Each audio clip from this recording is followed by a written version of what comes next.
आदाब नाजरीन, मैं रियाज मलिक आप सभी का इस्तकबाल करता हूं और लेकर हाजिर हूं हमारी इस हफ्ते की खुसूसी पेशकश वकील साहब। और आज हमारे साथ मौजूद हैं सुप्रीम कोर्ट ऑफ इंडिया की मुमताज़ एडवोकेट ऑन रिकॉर्ड मोहतरमा फिरदौस कुतुब वानी साहिबा। वो सुप्रीम कोर्ट की पहली कश्मीरी एडवोकेट ऑन रिकॉर्ड हैं और फोर्ब्स लीगल पावर लिस्ट 2020-21 में हिंदुस्तान की मुमताज़ वकला में शामिल भी रह चुकी हैं। 17 बरस से ज़ायद कानूनी तजर्बे के साथ वो न सिर्फ एक कामयाब वकील, मीडिएटर और लॉ फर्म की मैनेजिंग पार्टनर्स हैं, बल्कि ख़वातीन के बाइख्तियार नौजवानों की रहनुमाई और समाजी खिदमत के मैदान में भी नुमाया किरदार अदा कर रही हैं। आज के शो में हम बात करेंगे कि वसीयत कैसे बनाई जाए, वसीयत बनाते टाइम किन बातों का ख्याल किया जाए। आइए इस्तकबाल करते हैं मोहतरमा फिरदौस कुतुब वानी साहिबा का। थैंक यू, शुक्रिया।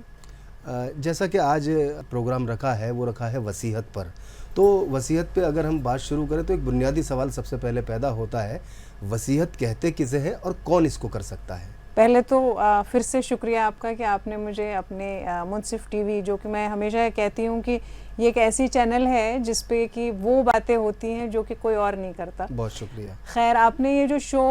इसका जो शुरुआत की है ये भी बहुत अच्छा है, क्योंकि तमाम लोगों को अवेयरनेस अगर नहीं है लॉ की तो उस कानून का कोई फ़ायदा नहीं। और आज का जो ये टॉपिक है आपका वसीयत, विल, ये तो बहुत ही अहम, बहुत ही ज़रूरी टॉपिक है जी। जो कि आम और ख़ास सबको ही ज़रूरत पड़ती है जी। तो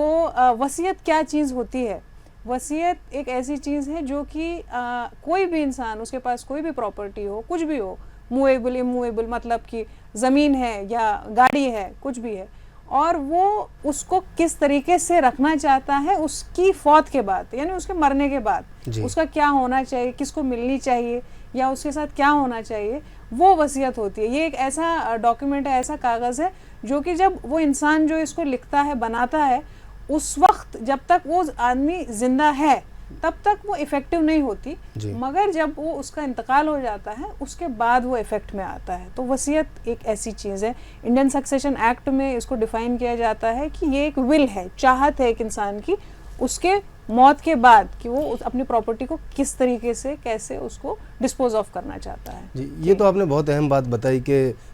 अपनी रहते ज़िंदगी वो वसीयत कर सकता है। और इसमें एक बड़ा अहम सवाल निकलता है, हालांकि सवाल आगे करना चाहिए था लेकिन अभी बात ऐसी छिड़ गई तो मुझे लगता है यही वक्त मुनासिब है। वसीयत मान लीजिए किसी ने की है तो क्या उसके रहते ज़िंदगी वो वसीयत इफ़ेक्टिव होगी या फिर उसके ज़िंदगी के बाद वो इफ़ेक्टिव होगी? जैसे मैंने आपको बताया कि इंडियन सक्सेशन एक्ट, जिसमें कि प्रॉपर्टी किसको जाएगी, हमारे लीगल एयर्स कौन होंगे, उसमें सब डिफाइंड है। तो उसमें डेफिनेशन ही, बल्कि अदरवाइज भी पूरी दुनिया में भी विल का जब भी विल बनाते हैं वो इफ़ेक्ट तभी आती है जब वो इंसान जिसने वो विल बनाई है उसकी फौत होती है, उसकी मौत हो जाती है, मतलब इंतकाल हो जाता है। उसके बाद अब मान लीजिए ज़िंदगी में ही उसके कोई, जो उसने अगर अपने बच्चों के नाम प्रॉपर्टी कर रखी है या किसी को भी, वो इंसान जो है उस विल को इफ़ेक्ट में लाना चाहे कि भाई इन्होंने ये प्रॉपर्टी मेरे नाम कर दी है, ये मकान मेरे नाम कर दिया, वो इफ़ेक्ट में नहीं आती। इसी वजह से कानून में एक ऐसी चीज़ कर दी गई है कि जब तक कोई भी इंसान मरता नहीं है तब तक वो विल जब जितनी बारी चाहे उसको बदल सकता है। अच्छा। हाँ जी, इसीलिए, क्योंकि वो तब तक इफेक्ट में आती नहीं, विल तभी इफेक्ट में आती है जब उस इंसान का इंतकाल हो जाता है। उसके बाद देखा जाता है कि अच्छा भाई क्या लिखा था, किसके नाम क्या किया गया था। वसीयत क्या हर मज़हब के हिसाब से अलग अलग होती है या इसका एक कॉमन पैटर्न है, कोई भी उसी पैटर्न को फॉलो करते हुए वसीयत कर ले? देखिए, वसीयत एक ऐसी चीज़ है जो हर मज़हब में है जी। मगर उसको कैसे करना है, पैटर्न क्या है। अब हमारे यहाँ पे लीगली जो हिंदूज़ की डेफिनेशन है उसमें जैन, सिख ये सब आते हैं जी। मगर जो मुस्लिम है वो इंडिपेंडेंट ऑफ दैट है। तो वसीयत तो मुसलमानों में भी हो रही है और नॉन मुस्लिम्स में भी हो रही है, मगर जो मुसलमानों में वसीयत है उसमें कुछ रिस्ट्रिक्शन है। रिस्ट्रिक्शन ये है कि बस 1/3 जो प्रॉपर्टी है उसको वसीयत किया जा सकता है, और अदरवाइज जो बाकी जितने मज़हब हैं उन सब में कोई रिस्ट्रिक्शन नहीं है, उसमें भी सब वसीयत कर सकते हैं। हमारे में ये एक लिमिटेशन कर दी है कि मुसलमानों में ये कर दी है कि बस 1/3 आप अपनी प्रॉपर्टी का उसको वसीयत कर सकते हैं, उससे ज़्यादा नहीं। मेरा अगला सवाल आपसे ये है कि अगर जायदाद बीवी के नाम है तो क्या वो ऑटोमेटिकली बीवी का अगर इंतकाल पहले हो जाता है तो वो शौहर के नाम पे ऑटोमेटिकली शिफ्ट हो जाती है, अगर बीवी ने कोई वसीयत नहीं की है या कोई पेपर नहीं बनाया है तो? ये आपने बहुत अच्छा सवाल पूछा, क्योंकि ये मेरे पास ऐसा ना कई बार ऐसी क्वेरीज भी आई हैं और बहुत लोगों को ये लगता है कि अगर बीवी की कोई प्रॉपर्टी है, चाहे उसने वो खुद से ही बनाई हो या उसको अपने घर वालों से मिली हुई हो, मतलब अपने वालिदैन वगैरह की तरफ से मिली हो, तो बहुत जो शौहर होते हैं वो ये कहते हैं कि भाई जो तुम्हारा है वो हमारा है, जो हमारा है वो तुम्हारा है। तो उन्हें ये लगता है कि जो बीवी की प्रॉपर्टी है वो ऑटोमेटिकली उनकी है। तो पहली चीज़ तो ये कि जब तक बीवी जिंदा है, फॉर एग्जाम्पल, तो उसकी जो भी प्रॉपर्टी है अगर वो चाहे तो वो ट्रांसफ़र कर सकती है, अदरवाइज हस्बैंड के नाम पे, अदरवाइज उसकी प्रॉपर्टी उसी की प्रॉपर्टी, वो ऑटोमेटिकली हस्बैंड की नहीं है। दूसरी चीज़, उसकी फौत अगर हो जाती है तो उसमें क्लास 1 एयर, क्लास 2 एयर, यानी कि जब भी कोई लेडी का इंतकाल होता है तो सबसे पहले देखना है कि किसको कितना हिस्सा मिलेगा। बिल्कुल जैसे कि कोई मर्द है वो अगर उसका इंतकाल होता है तो फिर किसको इंटेस्टेट इसको कहते हैं, यानी कि वसीयत के बगैर इंतकाल हुआ, तो ये आपको पता है। फिर उसमें देखा जाता है कि अगर माँ बाप हैं उसके, अगर इसके बच्चे हैं उनको कितना हिस्सा मिलेगा। जैसे किसी भी मर्द के जो है किस्से में हिस्से, मतलब देखा जाता है कि उसकी वसीयत कैसे, कि उसका प्रॉपर्टी कैसे डिस्ट्रीब्यूट होगी, वैसे ही बिल्कुल एग्जैक्टली फीमेल में भी देखा जाता है। ये ऐसा नहीं है कि ऑटोमेटिकली हस्बैंड बोल दे कि भाई ये सारी प्रॉपर्टी मेरी हो गई क्योंकि ये तो मेरी बीवी है, तो ऐसा नहीं है। अच्छा, अगर बीवी ने अपनी वसीयत की है और उसमें शौहर को बिल्कुल कुछ दिया ही नहीं है, क्योंकि वैसे भी कोई भी मुसलमान औरत है वो तो 1/3 कर सकती है। अगर मुसलमान से हट के हम दूसरे देखें, हिंदूज देखें, सिख्स देखें, जैन्स देखें, उनकी उसमें भी कोई फीमेल है, उसने वसीयत की है और उसमें शौहर को कुछ भी नहीं दिया है, तो वो ऑब्जेक्शन ज़रूर कर सकते हैं कोर्ट कचहरी जाके, मगर वो ये नहीं कह सकते हैं कि नहीं जी इन्होंने गलत किया क्योंकि बीवी की प्रॉपर्टी है वो तो मेरी ही है। तो वो बात गलत है कि ऑटोमेटिकली हस्बैंड की प्रॉपर्टी हो जाती है जो कि वाइफ की प्रॉपर्टी है। जी। अच्छा, आप तो माशाल्लाह 17 साल का आपका तजर्बा रहा है, हर तरह के केसेस आपने देखे हैं और सुप्रीम कोर्ट में ऑन रिकॉर्ड आप एक बहैसियत वहाँ वकील हैं। मेरा सवाल ये है कि जो जायदाद से मुताल्लिक या वसीयत से मुताल्लिक ऐसे वो कौन सी ख़ास इश्यूज़ हैं जो बार बार रिपीट होके आते हैं आपके सामने, जो कम्युनिटी की तरफ से आते हैं? देखिए, मैं ये हमेशा कहती हूँ कि क्या होता है कि जब भी पेरेंट्स प्रॉपर्टी एक्यूमुलेट करते हैं, मकान है, बागात हैं, अच्छा बहुत बार हम ये देखते हैं कि जो वालिदैन होते हैं वो कागजात बनाने, मतलब जैसे वसीयत ही करनी है या हिबा करना है, गिफ्ट करना है या ट्रांसफ़र करना है या एक एग्रीमेंट करना है फैमिली का कि भाई इतना हमारी, क्योंकि इस्लाम में तो टेक्निकली ये है कि जब तक वालिद जिंदा है जिनके नाम पे सारी प्रॉपर्टी, वही उसके ओनर है। ऐसा नहीं है कि जैसे कि नॉन मुस्लिम्स में क्या होता है कि को पार्सनरी है, जैसे जो बच्चा पैदा हुआ वो हिस्सेदार हो जाता है। मुसलमानों में ऐसा नहीं है, वो जब फौत हो जाती है वालिद की या मदर की जिसके नाम प्रॉपर्टी है, उसके बाद ही सारे जितने भी उनके लीगल हेयर्स हैं, बेटे हैं, बेटियां हैं, उनको अपना अपना हिस्सा मिलता है। मगर मैं ये हमेशा एडवाइस करती हूँ कि जब जिंदा है वालिदैन तो उन्हें कोशिश करनी चाहिए कि वो उसके कागजात बना ले, विल करे, गिफ्ट डीड बना ले या ट्रांसफ़र करे या कुछ इस किस्म का एग्रीमेंट करे फैमिली में। क्योंकि क्या होता है कि बहुत ज़्यादातर केसेस में ये होता है कि जो वालिदैन है, वो वालिद है या वालदा है जिसकी प्रॉपर्टी थी, वो कहते हैं नहीं अगर हमने पहले हिस्सा वगैरह कर दिया तो फैमिली टूट जाएगी। मगर ये देखा जाता है कि जहाँ ये पहले से अंडरस्टैंडिंग नहीं है कि कौन सा हिस्सा किसका है, कौन सा बाग किसका है, क्या चीज़ है, उसमें जब वालिदैन का इंतकाल होता है उसमें ज़्यादा डिस्प्यूट्स होते हैं। आप कोर्ट्स में देखेंगे, ये कम्युनिटी हमारी पर्टिकुलर मुस्लिम कम्युनिटी ने, इसमें नॉन मुस्लिम्स को भी वो तब तक ये होता है कि नहीं भाई का, ये तो सब तो एक का ही है सब। अभी रिसेंटली इनफैक्ट एक केस था जिसमें बेटे ने बड़ी मेहनत की, बड़ा बेटा था और उसने काफ़ी पैसे कमा के एक मकान बनाया और उस मकान को अपनी वालदा के नाम पर किया, ये सोच के कि वालदा खुश हो जाएंगी वगैरह वगैरह। बाद में अल्टीमेटली जो वालदा है उन्होंने वो छोटे बेटे के नाम पर कर दिया। अब वो बड़ा बेटा जो है वो कोर्ट में इसी बात पे लड़ रहा है कि भाई ये तो मेरे पैसे से हुआ था।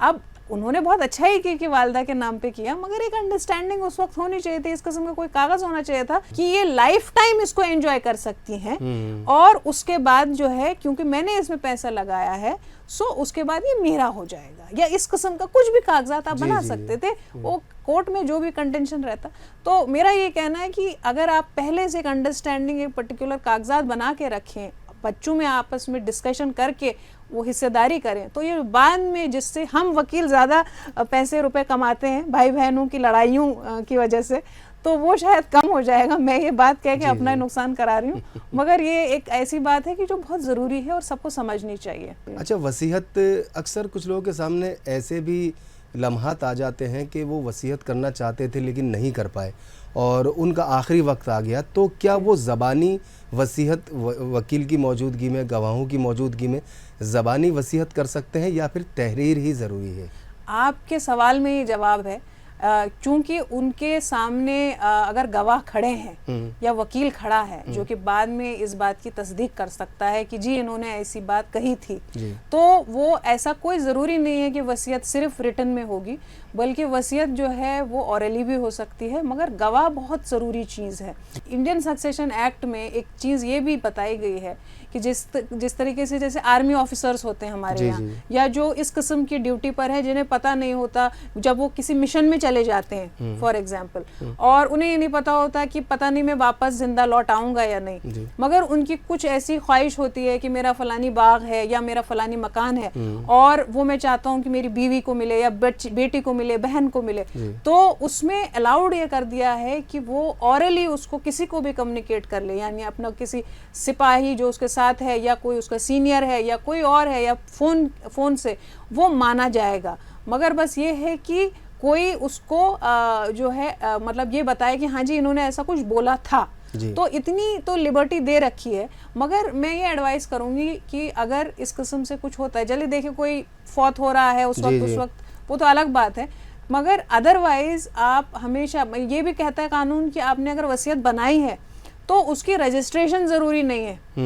उसका जो है ये मतलब अगर आपने बस उसको लिख लिया, दस्तखत हो गए टेस्टेटर के, टेस्टेटर यानी कि जिसने विल बनाई है, और जो है हाँ ये बहुत ज़रूरी है कि गवाह होना बहुत ज़रूरी है, एटलीस्ट 2 गवाह तो होने चाहिए, और क्योंकि कल को हो सकता है कंटेस्ट हो जाए और दूसरी पार्टी कोई आए और कोई बच्चा बोले कि नहीं जी हमारे नाम पे इन्होंने नहीं किया है, तो ये इन्होंने फ्रॉड करके किया है या ज़बरदस्ती किया है उनके साथ, और तब उन्होंने जाके ये वसीयत बनाई है। तो इसके लिए बहुत ज़रूरी है कि 2 गवाह एटलीस्ट होने चाहिए, और जब कोर्ट में केस चलता है तो कोर्ट ये कहता है कि एटलीस्ट एक गवाह उसमें से आके कोर्ट में ये बताए कि हाँ जी ये मेरे दस्तखत है और इन्होंने ये विल इन्हीं के नाम पे की है। तो विटनेस बहुत ज़रूरी चीज़ है, और ये हमेशा कोशिश करनी चाहिए कि इस किस्म के गवाह रखे जाएं जिनको उस वसीयत से कोई फ़ायदा नहीं पहुंच रहा हो, ताकि आप कोर्ट में आपको एक स्ट्रांग पॉइंट हो कि भाई हम तो सही बात बता रहे हैं, हमें इससे कोई मतलब भी नहीं है। तो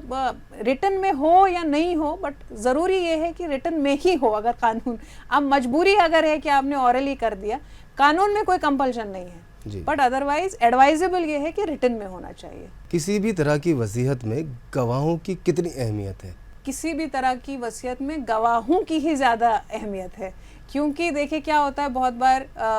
जो विल बनाया जिसने, वो ज़्यादातर हम लोग ये देखते हैं कि जब बिल्कुल बहुत बूढ़े होने लगते हैं लोग, या कोई बहुत बीमार हो रहा है, या मतलब इस किस्म से है कि ज़्यादातर केसेस भी आप देखेंगे कहते हैं कि फोर्स, या ये हो सकता है यंग भी हो जिसने बनाई हो, मगर कहते हैं फोर्स कोअर्शन, यानी कि इनको ज़बरदस्ती करा के, इनको ये ब्लैकमेल करा के जो है ये वसीयत बनाई गई थी। तो उसके लिए अब कौन तस्दीक करेगा कि भाई उन्हीं के दस्तखत हैं, उन्होंने ही किया है और इनके ऊपर कोई प्रेशर नहीं था? तो उसके लिए गवाह बहुत ज़रूरी है। और कोर्ट में भी ज़्यादातर क्योंकि कहते हैं कि रजिस्ट्रेशन ज़रूरी नहीं है, कोर्ट ने यहाँ तक कहा है कि वसीयत जो है उसकी रजिस्ट्रेशन ज़रूरी नहीं है, मगर गवाह होने बहुत ज़रूरी है। और कोर्ट ये कहता है कि वो जो गवाह है उनको आप कोर्ट में बुलाइए। अगर जो है आप कोई भी केस कर देता है कि नहीं जी इन्होंने जो विल बनाई है ये जो है it is wrong, invalid, fraud से ली गई है, तो उसको अपना केस प्रूव करना, जो कि उस विल के ऊपर, उस वसीयत के ऊपर डिपेंड करता है, अपने आप को कहता है कि नहीं ये प्रॉपर्टी मेरी है क्योंकि वसीयत में मेरे नाम पे है, तो अगर वो चाहता है कि कोर्ट में वो केस जीते, उसके लिए बहुत ज़रूरी है कि उन गवाहों में से वो किसी एक गवाह को एटलीस्ट कोर्ट में खड़ा करे। ये अलग बात है कि मान लीजिए दोनों गवाह जो है उनका इंतकाल हो चुका हो या अलग सिचुएशन है। अदरवाइज जो विल विटनेस से अटेस्टेड नहीं है, कानून में रजिस्ट्रेशन कंपलसरी नहीं बट अटेस्टेड बाय विटनेस, जी वो बहुत ज़रूरी है। तो गवाहों का तो बहुत ही इंपॉर्टेंस, बिकॉज वो किसने देखा कि, क्योंकि बहुत बार पता है आपको, जैसे बीमार है या ओल्ड है तो वो बहुत ही शेकी हैंड हो जाता है, हिल रहा है हाथ, तो दस्तखत मैच नहीं करते। वो आप फोरेंसिक में कागज भेज देती है सामने वाली पार्टी और वो कहते देखिए जी दस्तखत तो मिल ही नहीं रहे हैं। बट एटलीस्ट ये होगा कि गवाह कहेगा नहीं जी उनका जो हाथ है हिल रहा था, बूढ़े हो गए थे या बीमार थे, मेरे सामने उन्होंने। तो कोई आदमी अगर आके स्टेटमेंट कोर्ट में दे रहा है और उसे पता भी है कि अगर मैं झूठ बोलूंगा या गलत बोलूंगा तो उसको परजरी कहते हैं, 340 सीआरपीसी में पहले जो है वो उसमें केस हो सकता है उसके ऊपर, और उसका अपना अलग मसला हो जाएगा। तो विटनेसेस का तो बहुत इंपॉर्टेंस है। अगर कोई शौहर अपने रहते ज़िंदगी एक विल कर जाए कि मेरे भी जितना भी असासा है, मेरी जो प्रॉपर्टी है, खेत हैं, दुकानें हैं, मकान है, जो भी चीज़ें हैं, वो सारे पेपर अपनी अहलिया के नाम पे कर जाते हैं और दुनिया से रुखसत हो जाते हैं, तो और बाद में उनकी जो अहलिया हैं वो सारी चीज़ें किसी एक को या दो को, अगर 4 लोग हैं तो 3 को दे दें, 2 को दे दें या किसी एक को ही दे दें, तो क्या बाकी बचे लोगों को जिनको कुछ नहीं मिला वो चैलेंज कर सकते हैं उस विल को? देखिए चैलेंज करने को तो कर सकते हैं, बट कुछ प्रॉपर्टीज होती हैं जिनको कहते हैं एंसेस्ट्रल प्रॉपर्टी, कुछ प्रॉपर्टीज होती हैं एक्वायर्ड प्रॉपर्टी। अब अगर हस्बैंड ने एक्वायर्ड प्रॉपर्टी यानी कि अपना कमा के जो उसने अपना मकान बनाए या खेत खरीदे या बागात जो है खरीदे, तैयार किए, और या कुछ भी है, गाड़ी है, कुछ भी है, तो वो अगर उसने ट्रांसफ़र कर दिए और या वसीयत भी कर दिए या गिफ्ट कर दिए, गिफ्ट के ज़रिए कर दिए, जैसे भी किया, और अपने बीवी के नाम पे प्रॉपर कागजात का काम करके उसके नाम पे किया, उसके बाद वो बीवी किसी के भी नाम पे कर दे या अपने लिए रखे तो वो तो उसका हक बनता है। मगर जहाँ पे एंसेस्ट्रल प्रॉपर्टी है और कोई भी शख्स हो सकता है और उसके हिस्से में फॉर एग्जांपल एंसेस्ट्रल प्रॉपर्टी है जो कि जदों से चलती आ रही है, और वो अपनी वो सारी प्रॉपर्टी एंसेस्ट्रल प्रॉपर्टी में उसको जितना हिस्सा मिला है वो अपनी अहलिया के नाम पे कर दे, तो जो उनके बच्चे हैं वो उसको चैलेंज कर सकते हैं कि भाई फोर्सफुली जो है मदर के नाम पे कर दिया है। अच्छा, एक्वायर्ड प्रॉपर्टी में भी ऐसा नहीं है, चैलेंज नहीं कर सकते जी। वो चैलेंज कर सकते हैं। कुछ ही चीज़ें हैं जिसकी बेसिस पे चैलेंज किया जा सकता है कि फ्रॉड किया है, ये उनके सिग्नेचर्स नहीं है, दूसरा उनको वो अपने होश में नहीं थे, यानी कि उनका दिमागी संतुलन में जो मेंटल कैपेसिटी थी वो इस किस्म की नहीं थी। तीसरी बात ये हो सकती है कि भाई इन्होंने उनको भड़का दिया और उस वक्त उनको इस किस्म का प्रोवोक किया। चौथी चीज़ हो सकती है फैब्रिकेशन, यानी कि ये तो कागजात ही नहीं थे कभी, ये तो इन्होंने बनवाए हैं। तो कई सारे ऐसे ग्राउंड्स को लेके कोर्ट में उसको चैलेंज कर सकते हैं। दिल्ली में एक ऐसी चीज़ है कि विल, जब कोई भी विल, किसी को भी वसीयत मिलती है तो वो उसको एग्जीक्यूशन में आराम से करा सकता है जो भी विल में उसको दिया है। मगर जो बाकी स्टेट्स हैं इंडिया के, वहाँ पे पहले प्रोबेट करानी पड़ती है। प्रोबेट का मतलब होता है कि वो कोर्ट में जमा होती है और उसके बाद जितने भी हिस्सेदार हो सकते थे उस पर्टिकुलर प्रॉपर्टी के, तो उन सबको नोटिस जाता है कि भाई ये ऐसे विल है और ये जो विल है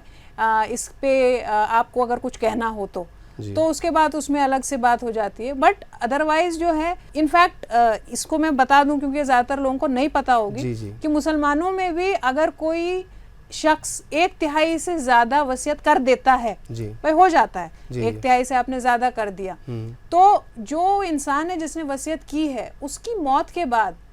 अगर कोई भी रिश्तेदार जिसको वो हिस्सा मिल सकता था वो अगर ऑब्जेक्ट नहीं करता है और वो कंसेंट देता है कि जी हमें कोई परेशानी नहीं है, आप ये प्रॉपर्टी भी रखें, तो वो प्रॉपर्टी रख सकते हैं अनटिल अनलेस के ऑब्जेक्शन कोई करे, अदरवाइज 1/3 ही कर सकते हैं। आम सा सवाल है या ज़रूरी भी है,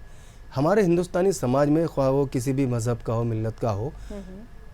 विल की कितनी अहमियत है? विल की बहुत अहमियत है। मैंने तभी आपको बताया कि देखिए एक ऐसी चीज़ है, देखिए अगर आपने एग्रीमेंट किया तो सेल, जी, वो या सेल डीड बन गई। क्योंकि हम देखते हैं कि हमारे यहाँ पेपर वर्क में लोग अक्सर कोताही कर जाते हैं। जी जी पेपर वर्क, और यही वजह है कि कोर्ट में जाके फिर परेशान होना पड़ता है। हाँ। तो चाहे वो किसी गांव में रहता है, किसी शहर में रहता है, उसके पास एक ही मकान है या बहुत कुछ है उसके पास, तो उन वक्तों में विल की एक आम इंसान की ज़िंदगी में कितनी अहमियत है? हाँ, ये मैं आपको बताऊं। देखिए, कोई भी किसी भी मजहब का हो, इस्लाम को अभी हम लोग साइड में रखते हैं, क्योंकि इस्लाम में 1/3 ही आप विल कर सकते हैं। बिल्कुल। But rest of the religions उसमें जो है 1/3 से ज़्यादा, मतलब जितना भी आप चाहते हैं आप कर सकते हैं। तो ये बहुत अच्छी चीज़ है कि देखिए, और मतलब आपका जो भी प्रॉपर्टी है, आप ना एक वसीयत बना के रख लीजिए। और मतलब आपने आज एक वसीयत बनाई और उसमें आपने लिखा कि बेटे के नाम ये है, बीवी के नाम ये करता हूँ वगैरह वगैरह। अब 10 साल बाद आप उसको बदल भी सकते हैं अगर आप जिंदा ही हैं। जी। तो इस ऐसी चीज़ है कि परमानेंट नहीं, जैसे सेल डीड है, एग्रीमेंट टू सेल, ये सारी चीज़ें बिल्कुल पक्की हो जाती हैं। मगर जो वसीयत है वो तो आप रिवोक भी कर सकते हैं। मान लीजिए बच्चा कल को आपके साथ उस तरीके का बिहेव नहीं कर रहा है जैसा आप एक्सपेक्ट कर रहे थे, अब आप उसको कुछ नहीं देना चाह रहे, या बीवी इस किस्म की निकल आई, या जो भी है, या हस्बैंड इस किस्म का निकल आया, तो बीवी ने जो विल की थी वो उसको चेंज करना चाहती, तो आप चेंज भी कर सकते हैं। तो लेकिन एटलीस्ट एक डॉक्यूमेंटेड रहेगा कि भाई इसका इस तरीके से ये करना है, ताकि कल को आपकी मौत के बाद, अचानक भी मौत हो जाती है, अचानक ही होती है टेक्निकली, तो उससे ये ना हो कि वो जो आपस में जो एक डिस्प्यूट शुरू हो जाता है, क्योंकि तब ना बहुत ज़्यादा मनमुटाव होता है। अदरवाइज जो है पता ही होता है कि अच्छा ये मेरे नाम कर रखा है, वो कर रखा है, ये भी साथ में पता है भाई ये वसीयत है और ये बदल भी सकती है। दूसरी चीज़ ये है कि अब मैं मुसलमानों पे भी आ जाती हूँ। इसमें ऐसा है कि 1/3 तो आप कर सकते हैं विल में, अगर आप अपनी ज़िंदगी में ही चाहते हैं, क्योंकि आपको पता है कि 1/3 से ज़्यादा नहीं कर सकता हूँ, अगर करूँगा तो कंसेंट के बगैर वो फिर नहीं इम्प्लीमेंट होगा, जो जितने रिलेटिव्स हैं, तो उसमें ऐसा कर सकते हैं। मान लीजिए बेटी है या कोई बेटा ही है या कोई आपका भाई है या आपकी मदर है, कोई भी है, उसके नाम पे आपका दिल चाहता है कि ये फलानी प्रॉपर्टी में इसके नाम पे करूं, तो आप हिबा कर दीजिए, गिफ्ट कर दीजिए। उसमें आपको कोई स्टैम्प ड्यूटी भी नहीं टेक्निकली देनी पड़ती, क्योंकि उसमें कंसिडरेशन नहीं, यानी सामने वाला आपको पैसे नहीं दे रहा उसके बदले। तो हिबा हमारे जो है मुस्लिम कम्युनिटी में बहुत अच्छी चीज़ है। पता नहीं लोग करते नहीं है, वो बोलते हैं कि फलानी मकान तो मैं बेटे को दूंगा और ये वाला बेटे को दूंगा, मगर क्या होता है कि उनकी फौत हो जाती है, जब इंटेस्टेट होते हैं तो आधा हिस्सा पूरा एक आधा हिस्सा बेटे को मिल जाता है, और फिर बेटी जो है वही वाली बात आ जाती है 1/3 वाली, तो उसमें बड़ा शोर शराबा होता है। अभी रिसेंटली एक यहाँ लीगल सर्विस अथॉरिटी की ड्यूटी पे मैं थी, तो वो बहन ने बताया कि वो लड़की ने बताया उसके शौहर जो उसका इंतकाल हो गया था, तो वो कह रही थी कि जब तक पापा जिंदा थे तो वो मेरा जो है जितना थोड़ा बहुत मैं कमा रही थी और उसके ऊपर बच्चों का फीस वगैरह किराया वगैरह दे रहे थे मेरा। अब वालिद का इंतकाल हो गया तो भाइयों ने हाथ खड़े कर दिए। अब उसको ये बोला कि अब तुम्हारा कोई हिस्सा नहीं, हक नहीं। हाँ, ये हो सकता था कि अगर वालिद जो है कोई मकान उसके नाम कर जाते या कुछ एफडी इस किस्म की, वो तो सब उनके भाइयों ने, क्योंकि ऐसा नहीं है कि हर कोई इस किस्म का होता है, मगर ऐसे केसेस हो भी जाते हैं। तो ये बेटर है या तो हिबा कर दे कि भाई बिल्कुल वो फिक्स परमानेंट चीज हो जाती है, या वसीयत में इस किस्म से लिख जाए ताकि बाद में डिस्प्यूट ना हो, ना परेशानी हो। नहीं तो इतनी प्रॉपर्टी का फिर फायदा नहीं, बस वही कहते हैं ना कि जमीन से जो है वो फिर सिर्फ डिस्प्यूट्स होते हैं और वकीलों का फायदा होता है। एक मसला अक्सर सामने आता है कि शौहर ने अपने रहती ज़िंदगी अपनी प्रॉपर्टी या वो प्रॉपर्टी जो उनको बाप से मिली अपनी अहलिया के नाम कर दी गिफ्ट की शक्ल में, और बाद में अहलिया ने जो है अपने बच्चों को उसमें शामिल ना करके वही प्रॉपर्टी अपने मायके में किसी के नाम कर दी, भले अपनी वालदा के, अपनी माँ के नाम। तो क्या ये लीगली जायज़ है? इसको चैलेंज किया जा सकता है या कितनी मजबूत हो जाती है ये बात? वही हम वही बैक टू उसी बात पे आ जाते हैं कि मान लीजिए उन्होंने ज़िंदगी में ही जब गिफ्ट कर दी अपनी एंसेस्ट्रल प्रॉपर्टी, ठीक है ना, तो बच्चे तो जब वो वालिद हयात है उसी टाइम पे उसको चैलेंज कर सकते हैं कि भाई ये इन्होंने ऐसे, ये तो एंसेस्ट्रल प्रॉपर्टी है, ये तो टेक्निकली बीवी को भी मिलेगा हिस्सा उसमें से। अगर जो है उनके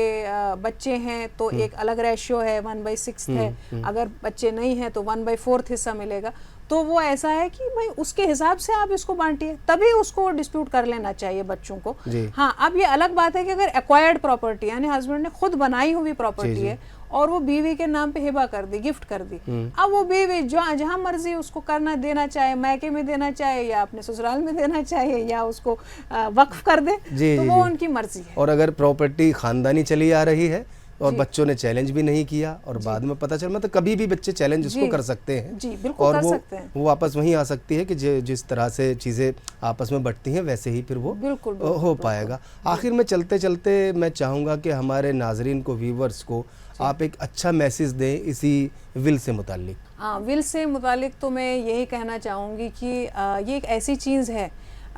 जो कि हमारे, अगर हम इंडिया को ही देख लेते हैं या ऑल ओवर वर्ल्ड देख लेते हैं, तो जो भी मजहब है उस सब में इसका डिस्कशन हुआ है। अब अगर हम इस्लाम के बारे में ही बात करें तो इस्लाम में आप ये देखें ना, ये तो कुरानिक है, यानी कुरान में इसका जिक्र है, तो इसका ये मतलब हुआ कि ये एक ऐसी चीज़ है कि जो अगर आप बनाएं, विल अगर बनाएं, वसीयत अगर आप बनाते हैं, वसीयत अगर चीज़ करते हैं तो बहुत बढ़िया चीज़ है, बहुत अच्छी चीज़ है। क्योंकि ज़्यादातर ये होता है, इससे ये नहीं होता है कि आप इस बात को समझ लीजिए कि जब वसीयत बनाई जाती है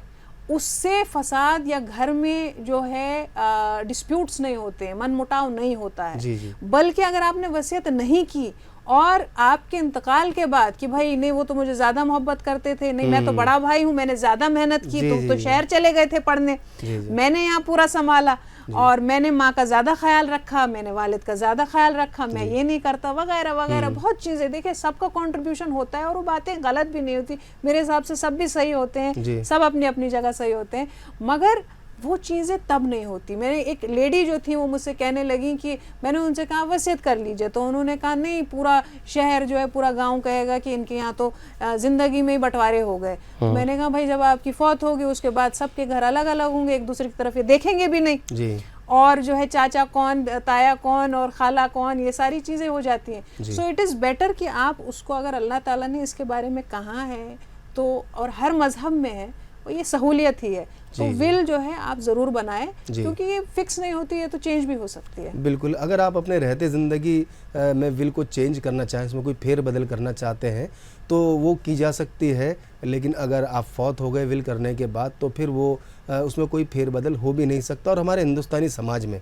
अक्सर पाया जाता है कि लोग पेपर वर्क में बहुत कमज़ोर होते हैं, जब हम जज्बाती हो जाते हैं कि नहीं रहते ज़िंदगी अगर हम ये करेंगे तो लोग क्या कहेंगे, जैसे अभी वकील साहिबा ने हमसे कहा कि लोग क्या कहेंगे, तो पहले ही बंटवारे कर रहे हैं। लेकिन पेपर वर्क एक ऐसी चीज़ होती है कि वो हज़ार मसलों को, हज़ार झगड़ों को खड़ा होने से पहले ही बंद कर देती है, ख़त्म करा देती है और कई बार बड़े नुकसानात से भी लोगों को बचा देती है। फ़िलहाल अपने होस्ट, अपने दोस्त रियाज़ मलिक को इस वादे के साथ दीजिए इजाज़त, अगले हफ्ते एक और शख्सियत के साथ आपके सामने फिर से हाजिर होंगे वकील साहब हमारे शो में। और मैं चलते चलते शुक्रिया अदा करना चाहूँगा फिरदौस कुतुबवानी साहिबा का कि उन्होंने हमें अपने इस शो में आके हमारे तशरीफ़ ला के हमारे नाज़रीन को इतनी अच्छी बातें बताईं और अपना कीमती वक्त हमें दिया। आपका बहुत बहुत शुक्रिया। शुक्रिया।